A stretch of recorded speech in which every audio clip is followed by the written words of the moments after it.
Assalamualaikum warahmatullahi wabarakatuh.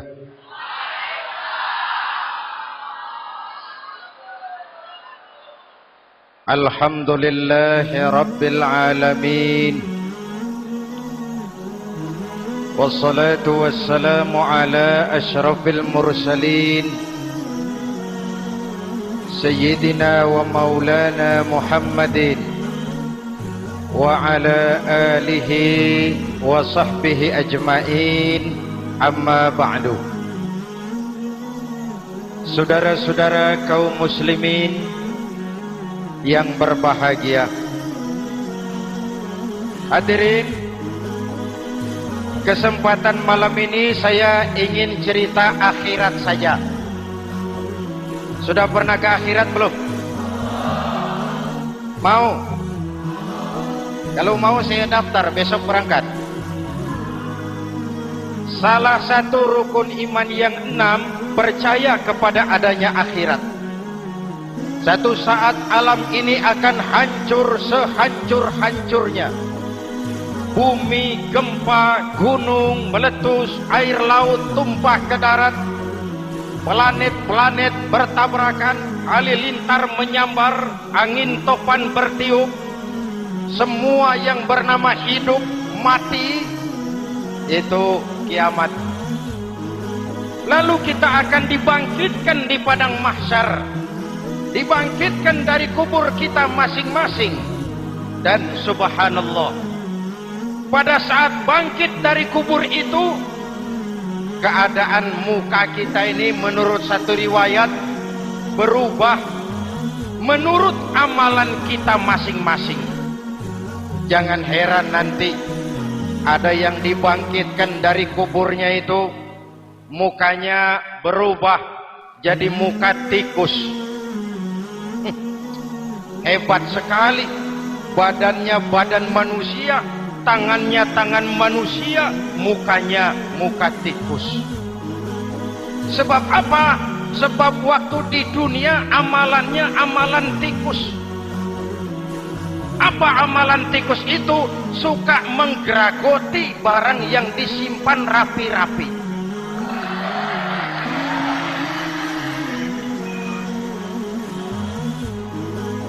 Itu nanti koruptor-koruptor yang menggeragoti uang rakyat,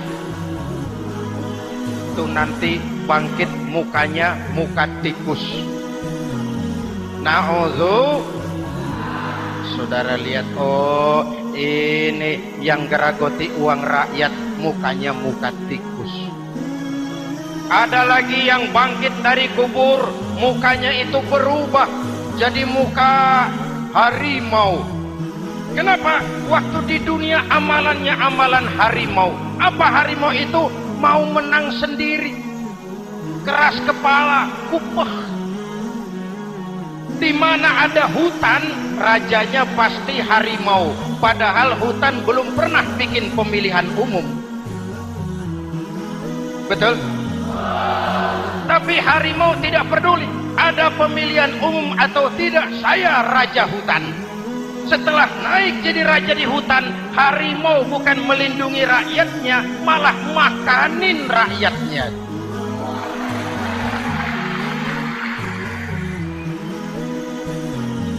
Orang-orang yang mau benar sendiri. Ada lagi yang bangkit dari kubur, gagah, mukanya muka ketek. Sebab apa? Waktu di dunia amalannya amalan ketek. Apa ketek itu? Rakus, serakah, tamak. Coba, ketek itu kasih pisang, dimakan. Berikan lagi, pegang. Berikan lagi, kakinya yang megang. Temannya diberikan, masih dirampas juga. Ketek. Serakah, kalau mental ketek masih gentayangan di republik ini, maka pemerataan cuman akan jadi dongeng. Kaum muslimin yang berbahagia, pada saat itu di akhirat nanti Setiap orang sibuk dengan urusannya sendiri-sendiri. boleh jadi setiap kita lalu akan dimintakan pertanggungan jawab. Boleh jadi orang tua tidak sempat lagi mengingat anaknya, saudara tidak lagi sempat memikirkan saudaranya. Tiap orang akan dimintakan pertanggungan jawab. Dalam kondisi seperti itu, Rasulullah mengajarkan sab'atun yudhilluhumullahu yawma la dhilla illa zilluh. Ada 7 golongan manusia yang di akhirat nanti akan langsung mendapat perlindungan dari Allah Subhanahu wa taala. Orang lain sibuk, dia tenang. Orang lain resah dan gelisah, dia ayem. Kenapa? Mendapat perlindungan dari Allah. Sebab ketika di dunia ia memberikan perlindungan kepada orang banyak. Siapa mereka? Mudah-mudahan kita termasuk salah satu di dalamnya. Mencari perlindungan Allah lebih-lebih dalam situasi sekarang ini. Pertama, imamun adil. Yang akan mendapat perlindungan langsung dari Allah adalah pemimpin yang adil. Sebab apa? Pemimpin yang adil melindungi banyak rakyat, maka pantas di akhirat dilindungi oleh Allah Subhanahu. Kita ini kan zon politik kan. Kita ini makhluk yang tidak mungkin hidup sendiri-sendiri. Untuk melaksanakan hajat bersama, kita memerlukan pemimpin. Memilih pemimpin itu tidak sulit. Dalam fikih, ketika sholat, itu dijelaskan bagaimana cara memilih imam. Siapa yang diangkat jadi imam? Pertama, a'lamuhum. Orang yang paling alim di kampungmu siapa? Angkat jadi imam.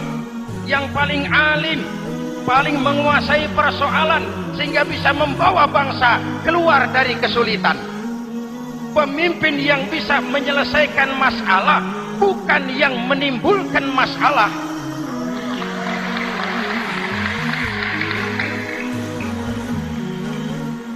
Apalagi kalau pemimpinnya jadi masalah, bagian dari masalah. Ini namanya pengurus jadi urusan. A'lamuhum. Pak, di kampung saya ada 2 orang, alimnya sama. Yang mana yang jadi imam? Afsahuhum, yang lebih fasih lidahnya, yang paling pandai menyuarakan aspirasi rakyatnya, punya sense of crisis.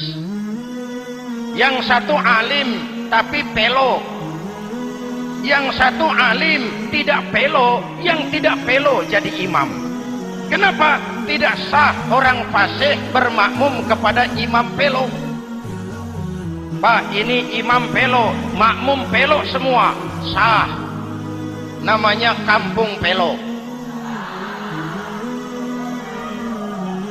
Aduh Pak, ini 2 orang alimnya sama, fasihnya sama, yang mana yang jadi imam?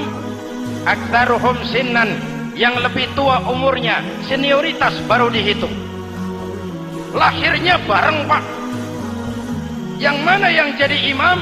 Awaluhum hijratan, yang lebih dulu tinggal di situ, yang punya semangat nasionalisme yang tinggi, yang cinta kepada bangsa dan rakyatnya. Sudah ada imam, sudah, ayo azan. Apa azan itu? Proklamasi. Sholat mau dimulai.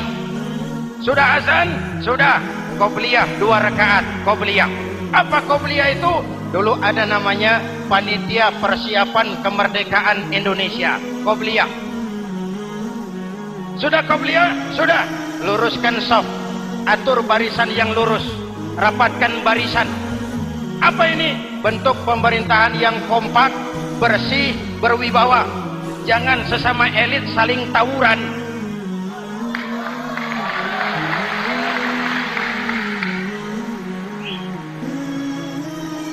Luruskan shaf. Lalu shaf yang terdepan hendaknya diisi orang yang sedikit alim. Tidak perlu alim betul, sedikit alim. Maksudnya apa? Kalau imam keliru dia bisa tegur. Kalau imam salah dia bisa tegur. Kalau imam batal dia bisa gantikan. Ini wakil-wakil makmum. DPR, DPRD. wakil-wakil makmum. Sudah, ayo imam pimpin sholat. Sepakati dulu kita mau sholat apa, rakaatnya berapa, surah yang mau dibaca apa, pakai sujud tilawah apa tidak, supaya makmum tidak kaget-kagetan. Rakyat harus dikasih tahu pemimpinnya mau kemana, visinya apa, supaya makmum ikutnya ikhlas.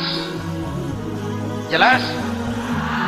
Hadirin yang saya hormati, kita memerlukan pemimpin yang adil, yang menaungi rakyatnya, sehingga dengan demikian nanti mereka akan dinaungi langsung oleh Allah Subhanahu. Mudah-mudahan Allah memberikan kepada kita rakyat dan bangsa Indonesia ini pemimpin yang adil. Saya yakin perjalanan waktu akan mengantarkan kita di mana orang-orang akan terbuka topengnya, sehingga akan jelas mana pembela rakyat, mana penyengsara rakyat.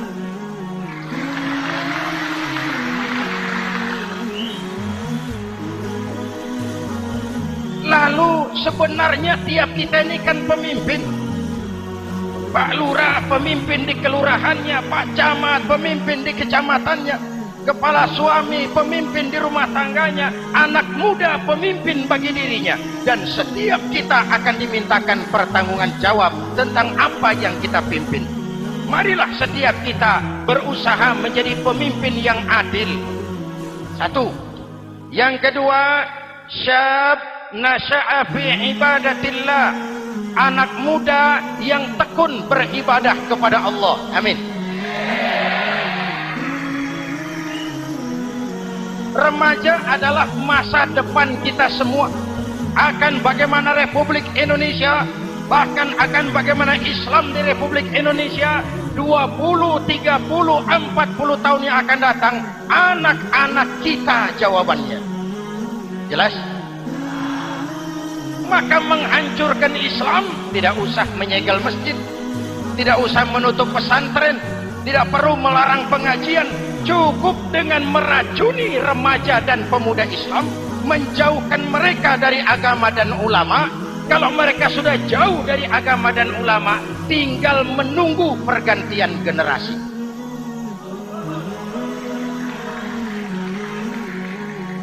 Maaf, kalau yang sudah 60 tahun ke atas itu saya anggap angkatan selamat.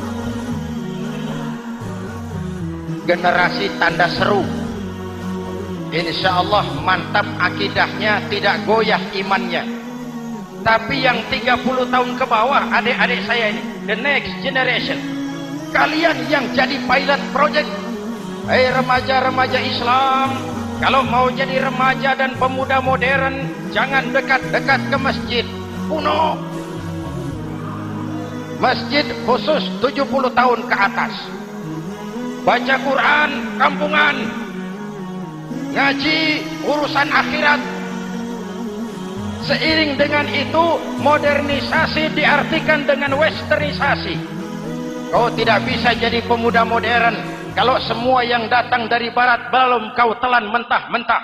Kau harus bisa bergaul seperti orang barat, berpakaian seperti orang barat, berumah tangga seperti orang barat, makan minum seperti orang barat. Kalau nyanyi lagunya lagu barat yang orang lain nggak ngerti, kamu juga nggak tahu. Mengalirlah narkoba dalam segala bentuknya. Maka muncullah generasi-generasi santai, generasi-generasi salon yang mencoba mencari pelarian hanya dengan kesenangan sesaat, tapi menghancurkan masa depan yang pasti.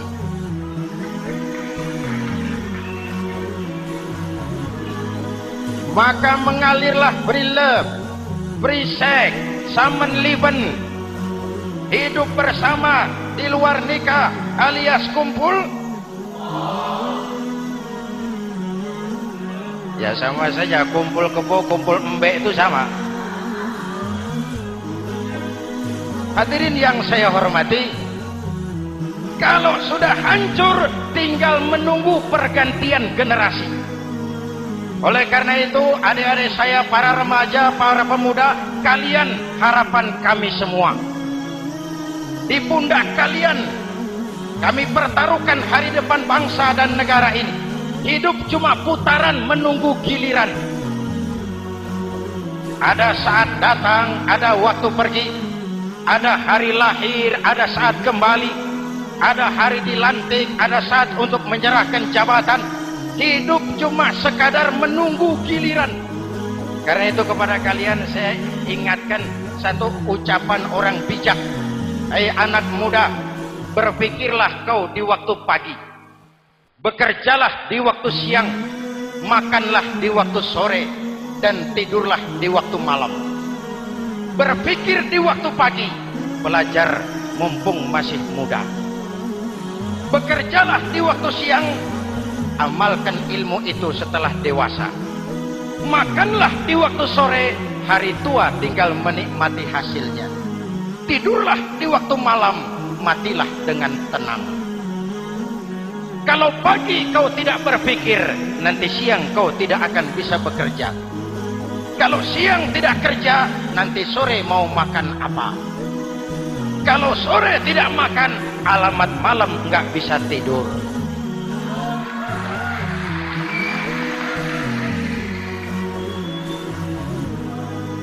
Kalau waktu remaja, waktu muda maunya santai-santai saja, dewasanya bingung.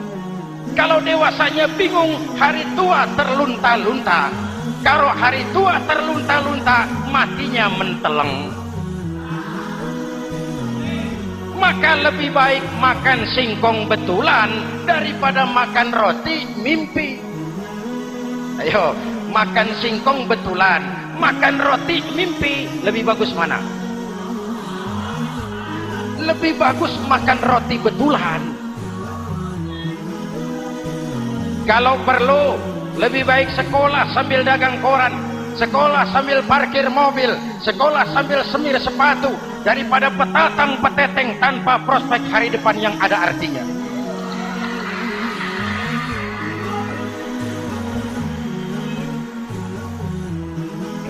Inilah golongan kedua yang nanti akan langsung mendapat perlindungan dari Allah. Anak muda yang tekun ibadah. Kalau orang tua tekun ibadah, pantas. Orang tua rajin ibadah, tidak istimewa. Masya Allah Pak, itu orang tahajudnya hebat, wirid yasinnya mantap, puasanya luar biasa, zikirnya mantap. Umurnya berapa? 70. Wajar. Lalarwi sanjo. Sudah larut senja. Kalau 70 masih jadi preman, kapan tobatnya? Tapi kalau ada anak muda, darahnya masih mengalir dengan panas, keinginannya masih sejuta khayal, dia bisa salurkan di jalan Allah, itu amat disukai Allah, dan itu akan mendapat perlindungan langsung dari Allah Subhanahu. Hadirin kaum muslimin di seluruh tanah air yang saya cintai. Sekarang kita sampai kepada golongan ketiga yang nanti dinaungi Allah. Itu siapa? Rajulun qalbuhu mu'allaqun bil masajid. Seseorang yang hatinya selalu terpaut kepada masjid. Masjid memang tempat melaksanakan sholat, tapi lebih dari itu dia adalah pusat kegiatan umat. Umat Islam dengan masjid seperti ikan dengan air, tidak boleh berpisah. Sehingga ada hadis qudsi mengajarkan, inna buyuti fil ardil masajid wa inna zuwari fiha ummaruha. Rumahku di permukaan bumi adalah masjid. Orang-orang yang memakmurkan masjid adalah tamuku. Dari masjidlah terpancar semangat silaturahmi. Dan itu yang sangat kita perlukan sekarang. Di tengah-tengah kerentanan kita sebagai bangsa, masjid harus jadi lem perekat. Di sini siapapun yang datang mengucapkan assalamualaikum. Betul? Menebarkan salam, menebarkan rasa damai, bersalaman. Kata Nabi, ma min muslimaini yaltaqiyani fayatasafahani illa ghafarallahu dzunubahuma. Apabila dua orang Islam bertemu lalu bersalam-salaman, Allah akan menghapuskan dosa yang terjadi di antara kedua orang itu. Bangsa kita sedang rentan perpecahan. Benih-benih disintegrasi bertebaran di mana-mana. Maka mari kita kembali ke masjid untuk menyusun semangat kebersamaan, meluruskan saf, merapatkan barisan, dan menerjemahkannya di luar masjid. Ini ada kaitannya dengan faktor yang keempat, yang langsung dilindungi Allah. Siapa mereka? Rajulani tahabba fillahi ijtama'a alaihi wa tafarraqa alaihi. Dua orang yang bersaudara, bertemu karena Allah, berpisah karena Allah. Itu akan dilindungi langsung oleh Allah di hari akhirat nanti. Dua orang bersaudara, bertemu karena Allah, berpisah pun juga karena Allah. Tadi dalam perjalanan ke sini saya melalui sebuah desa. Masih ada sisa-sisa tawuran antar desa. Saya tidak sebutkan desanya, itu rahasia perusahaan. Saya cuma prihatin, siapa lawan siapa, siapa yang kita bakar rumahnya, siapa yang kita sambiti dengan batu, siapa yang kita rugikan. Padahal urusannya kadang-kadang sepele. Di satu desa misalnya cuma urusan kaset jadi tawuran antar desa. Ini kan hal yang sangat sepele. Padahal Nabi mengajarkan dengan keras, kalau dua orang Islam saling bertengkar, al-qatil wal maktul finnar, yang membunuh dan yang dibunuh dua-duanya neraka. Sahabat bertanya, ya Rasul, kalau yang membunuh masuk neraka pantas, kenapa yang dibunuh neraka juga? Rasulullah senyum lalu berkata, yang dibunuh pun sudah punya niat membunuh, cuma keduluan dibunuh. Andai kata tidak dibunuh, dia yang akan membunuh. Mari kita renungkan, kenapa sebagai bangsa kita seperti tercabut dari akar budaya kita. Kita jadi beringas, kita jadi brutal untuk hal yang sepele. Yang satu teriak Allahu Akbar, yang lain teriak Allahu Akbar. Siapa lawan siapa? Dulu Bung Tomo teriak Allahu Akbar, musuhnya londo. Sayyidina Hamzah, Khalid bin Walid teriak Allahu Akbar, yang dilawan kafir. Abu Jahal, Abu Lahab, Abu Sufyan. Sekarang si Ali lawan si Hasan, Hasan Allahu Akbar, Ali Allahu Akbar. Siapa lawan siapa?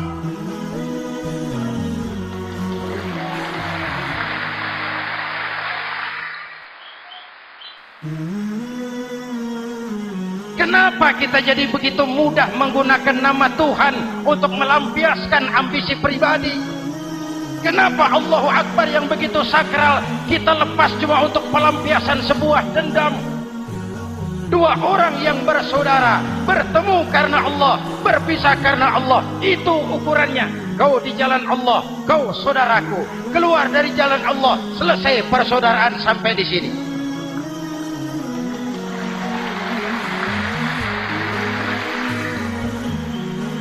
Hadirin, lewat mimbar ini saya kembali menekankan, mari kita pelihara kerukunan.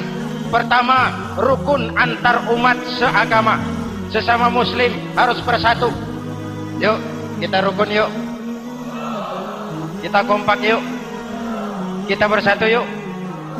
Sesama muslim, kaos boleh berbeda, boleh. Jaket boleh tidak sama, silakan. Paham politik boleh berbeda, boleh. Kau lewat sana, saya lewat sini, nanti kita ketemu di sana. Betul? Mari lapang dada menerima perbedaan, tetapi mengarah kepada satu tujuan yang sama. Walaupun bineka, kita ini tunggal. Seperti dilatih di masjid ini. Dua orang yang bersaudara, bertemu karena Allah, berpisah karena Allah. Hati-hati, di masyarakat sekarang ini kan lebih banyak tukang kompor daripada tukang lem.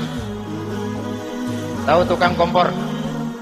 hangati sana, panasi sini, bakar sana, sulut sini, terbakar kita, dia lari tepuk tangan. Udah capek kita rakyat diobok-obok, udah capek kita rakyat dialamatkan, dijadikan address. Semua kalau pidato demi rakyat, untuk rakyat, buat rakyat, padahal nggak pernah kenal sama rakyat. Kita cuma jadi alamat. Mari kita kokohkan akar kebersamaan. Kita sama-sama anak Ibu Pertiwi. Di negeri ini kita dilahirkan. Air negeri ini yang kita minum. Udara negeri ini yang kita hirup.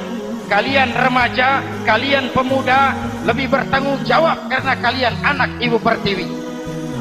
Hadirin yang saya hormati, maka tetaplah jaga semangat kebersamaan. Ini yang keempat. Yang kelima, rajulun zakarallaha khalian fafadat ainahu. Seseorang yang mengingat Allah dalam kesunyian lalu berlinang air matanya. Tengah malam, dikala orang sedang tidur, dia bangun munajat. Gemersik tikar tersentuh tangan, laksana lambaian tangan malaikat maut datang hendak merenggut nyawa.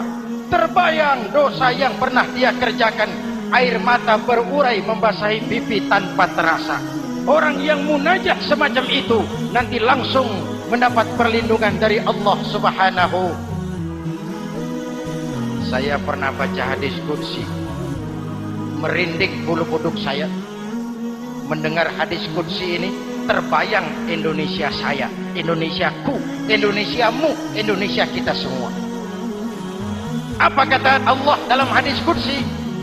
Inni la ahammu bi'azabi ibadi. Kadang-kadang aku muak melihat tingkah laku manusia. Aku kepengen turunkan azab. Kalau azab turun di bumi, kita sudah merasakan banjir di mana-mana. Manado banjir, Sumatera Barat banjir, Jambi banjir, Bengkulu,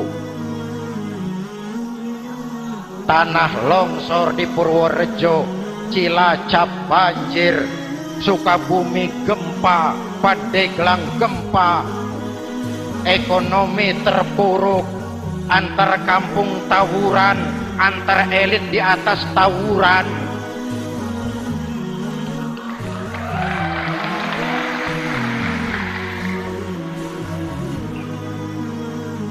Hutang numpuk. 40% APBN kita ini sekarang cuma untuk bayar hutang. Itu pun dengan asumsi dolar 7.000, 9.000, artinya sekitar 50% APBN kita untuk bayar hutang. Untungnya sekarang ini yang agak menolong, harga minyak membaik di pasaran internasional. Hadirin yang saya hormati, ini lagi ngomong apa saya sih? Aku pengen turunkan azab, tetapi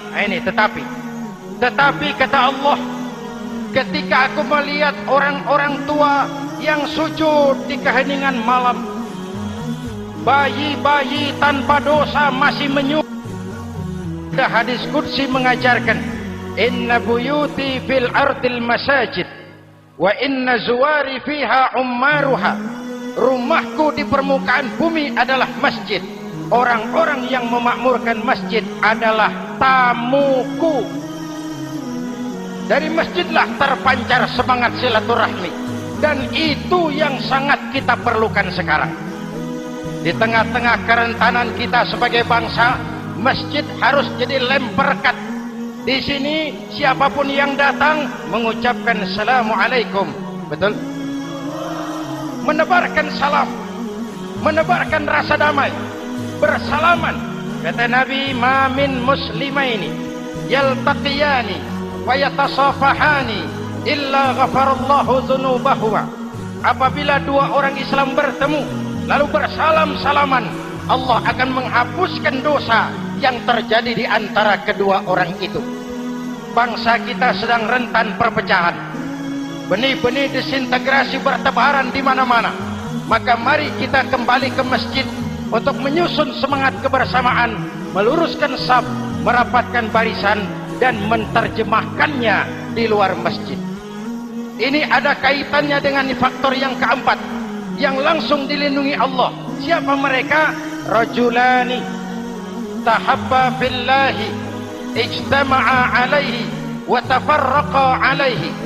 Dua orang yang bersaudara, bertemu karena Allah, berpisah karena Allah.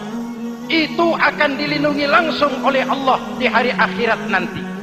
Dua orang bersaudara, bertemu karena Allah, berpisah pun juga karena Allah.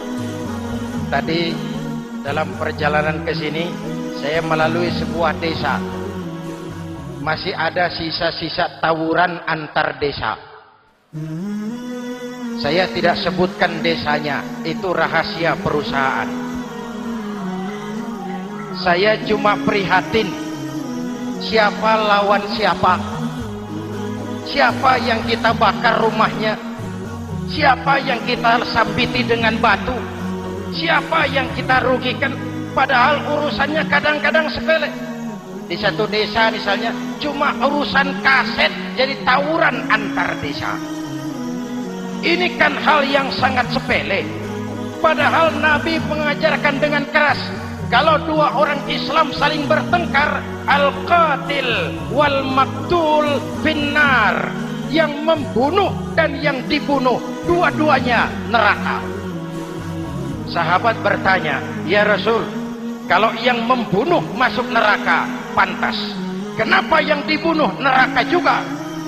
Rasulullah senyum lalu berkata, yang dibunuh pun sudah punya niat membunuh, cuma keduluan dibunuh. Andai kata tidak dibunuh, dia yang akan membunuh. Mari kita renungkan, kenapa sebagai bangsa kita seperti tercabut dari akar budaya kita. Kita jadi beringas, kita jadi brutal untuk hal yang sepele. Yang satu teriak Allahu Akbar, yang lain teriak Allahu Akbar. Siapa lawan siapa? Dulu Bung Tomo teriak Allahu Akbar, musuhnya londo. Sayyidina Hamzah, Khalid bin Walid teriak Allahu Akbar, yang dilawan kafir. Abu Jahal, Abu Lahab, Abu Sufyan. Sekarang si Ali lawan si Hasan, Hasan Allahu Akbar, Ali Allahu Akbar. Siapa lawan siapa?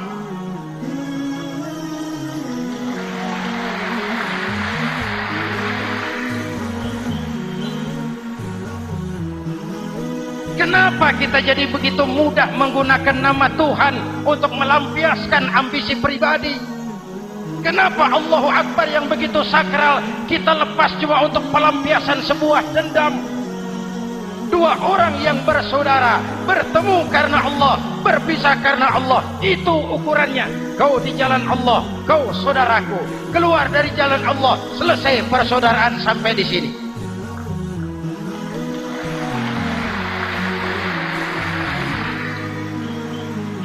Hadirin, lewat mimbar ini saya kembali menekankan, mari kita pelihara kerukunan.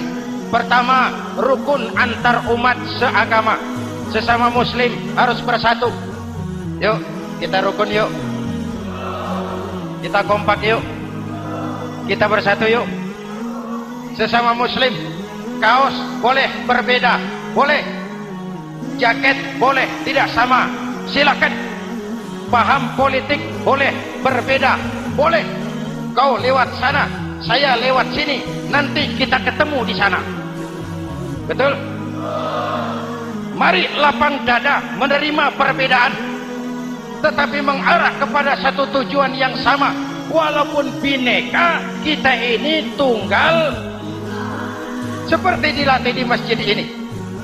Dua orang yang bersaudara, bertemu karena Allah, berpisah karena Allah. Hati-hati. Di masyarakat sekarang ini kan lebih banyak tukang kompor daripada tukang lem.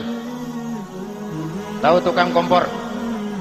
Hangati sana, panasi sini, bakar sana, sulut sini. Terbakar kita, dia lari tepuk tangan. Sudah capek kita rakyat diobok-obok. Udah capek kita rakyat dialamatkan, dijadikan address. Semua kalau pidato demi rakyat, untuk rakyat, buat rakyat, padahal nggak pernah kenal sama rakyat. Kita cuma jadi alamat. Mari kita kokohkan akar kebersamaan. Kita sama-sama anak Ibu Pertiwi. Di negeri ini kita dilahirkan. Air negeri ini yang kita minum, udara negeri ini yang kita hirup. Kalian remaja, kalian pemuda lebih bertanggung jawab karena kalian anak Ibu Pertiwi. Hadirin yang saya hormati, maka tetaplah jaga semangat kebersamaan. Ini yang keempat. Yang kelima, rajulun zakarallaha khalian fafadat ainahu. Seseorang yang mengingat Allah dalam kesunyian lalu berlinang air matanya. Tengah malam, dikala orang sedang tidur, dia bangun munajat. Gemersik tikar tersentuh tangan, laksana lambaian tangan malaikat maut datang hendak merenggut nyawa. Terbayang dosa yang pernah dia kerjakan, air mata berurai membasahi pipi tanpa terasa. Orang yang munajat semacam itu nanti langsung mendapat perlindungan dari Allah Subhanahu. Saya pernah baca hadis qudsi, merinding bulu kuduk saya mendengar hadis qudsi ini. Terbayang Indonesia saya, Indonesiaku, Indonesiamu, Indonesia kita semua. Apa kata Allah dalam hadis qudsi? Inni la ahammu bi'azabi ibadi. Kadang-kadang aku muak melihat tingkah laku manusia. Aku kepengen turunkan azab. Kalau azab turun di bumi, kita sudah merasakan banjir di mana-mana. Manado banjir, Sumatera Barat banjir, Jambi banjir, Bengkulu, tanah longsor di Purworejo, Cilacap banjir, Sukabumi gempa, Pandeglang gempa, ekonomi terpuruk, antar kampung tawuran, antar elit di atas tawuran.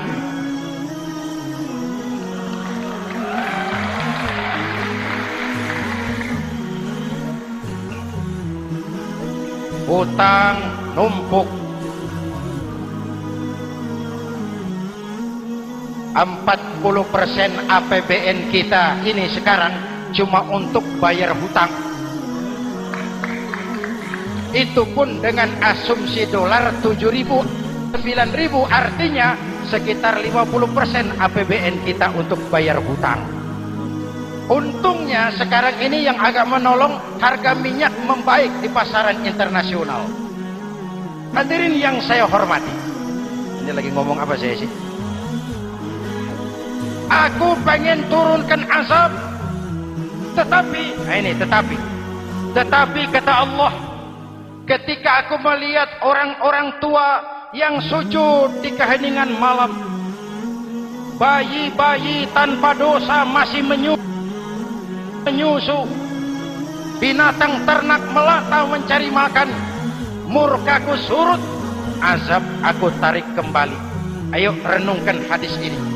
Allah mau marah nggak jadi, azab ditarik, kesulitan diangkat, pertolongan datang, ada yang meredam murka Allah. Allah mau marah nggak jadi. Kenapa? Orang-orang tua yang tengah malam sujud sambil berlinang air mata, itu yang meredam murka Allah. Yang ikhlas menangis kepada Allah, bukan menangis berdasarkan pesanan. Ini kan sekarang apa yang nggak bisa dipesan? Istighosah pesanan, demo pesanan, 10.000 berangkat.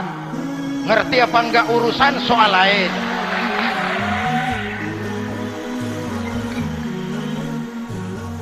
Jadi bukan demonstran, pekerja demo.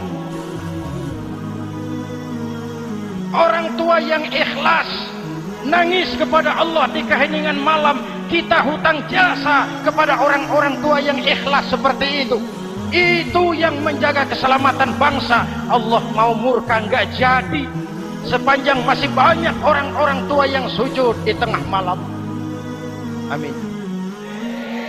Yang kedua, bayi tanpa dosa masih menyusu. Tanpa dosa. Binatang melata mencari makan. Sekarang bagaimana kesulitan, gak mau panjang. Mengamalkan hadisnya terbalik.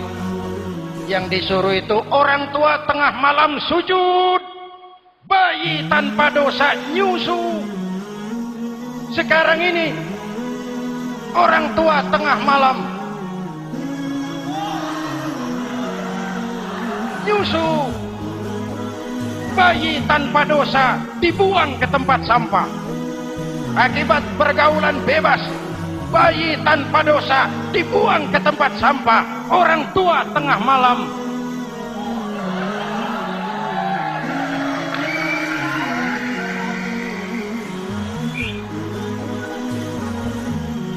hadirin. Yang keenam, rajulun da'athum ra'atun zatu mansibin wa jamalin ila nafsiha faqala inni akhafu Allah rabbal alamin. Orang yang bermoral dibujuk rayu oleh perempuan cantik, lalu dia berkata, maaf, saya takut kepada Allah.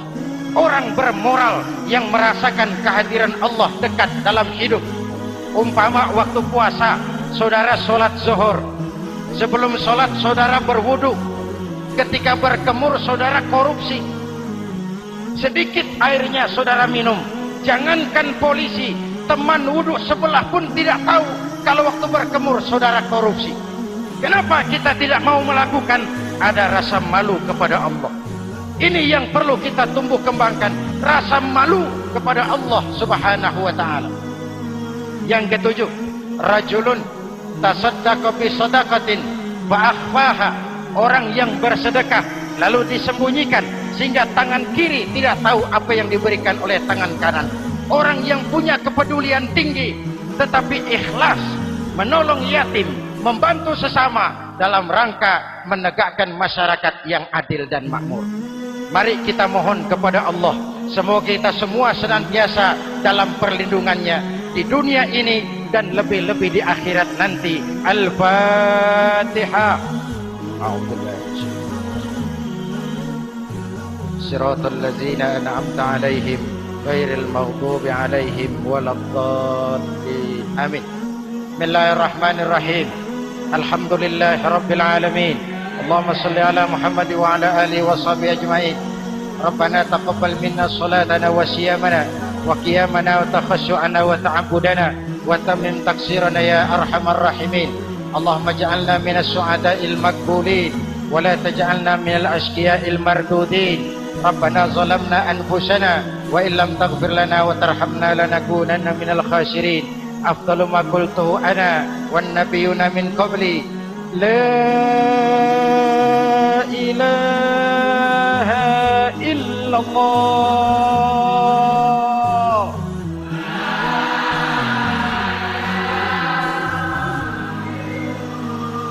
La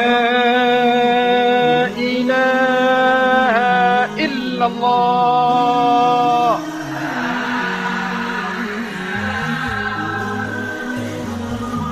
Muhammadur Rasulullah.